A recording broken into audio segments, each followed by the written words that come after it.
अस्सलाम वालेकुम व्यूवर्स, उम्मीद करती हूँ आप सब ठीक होंगे।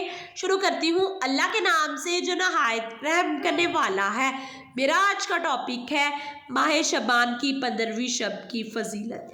रसूलुल्लाह सल्लल्लाहु अलैहि वसल्लम ने फरमाया, ए आयशा रजी अल्लाह ताला अन्हो, तुम जानती हो इस रात में क्या होता है? अर्ज की, या रसूलुल्लाह सल्लल्लाहु अलैहि वसल्लम, इसमें क्या होता है? आप सल्लल्लाहु अलैहि वसल्लम ने फरमाया, इस रात में ये होता है कि आदम अलैहिस्सलाम की औलाद में से जो शख्स इस साल पैदा होगा और जो शख्स इस साल मरेगा, उसका मरना और पैदा होना लिखा जाता है, और जो फरिश्ते इन कामों पर मुकर्रर हैं उनको इत्तला दी जाती है, और जितना जितना रिज़्क मखलूक को इस बरस में मिलेगा सब लिखा जाता है।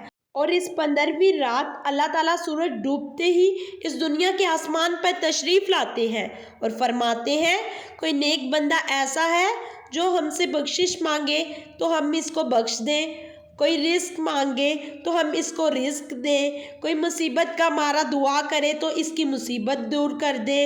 इसी तरह सुबह होने तक इरशाद फरमाते हैं, बस बंदों को चाहिए कि इस रात में खूब इबादत करें और अपने गुनाहों की माफ़ी मांगे और 15वीं तारीख को रोज़ा रखें, और अल्लाह ताला इस रात में अपनी मेहरबानी से बेशुमार बंदों को बख्शता है, मगर काफिर, मुशरिक, कीना रखने वालों को और कातिल को नहीं बख्शता। इसलिए हमें चाहिए कि इन सब बुराइयों से दूर रहें और इस रात अल्लाह पाक से ज़्यादा अपने रिज़्क, माल में बरकत, अपनी सेहत, अपने माँ बाप की सेहत, हर वो चीज़, हर वो जायज़ ख्वाहिश अल्लाह पाक से मांगे।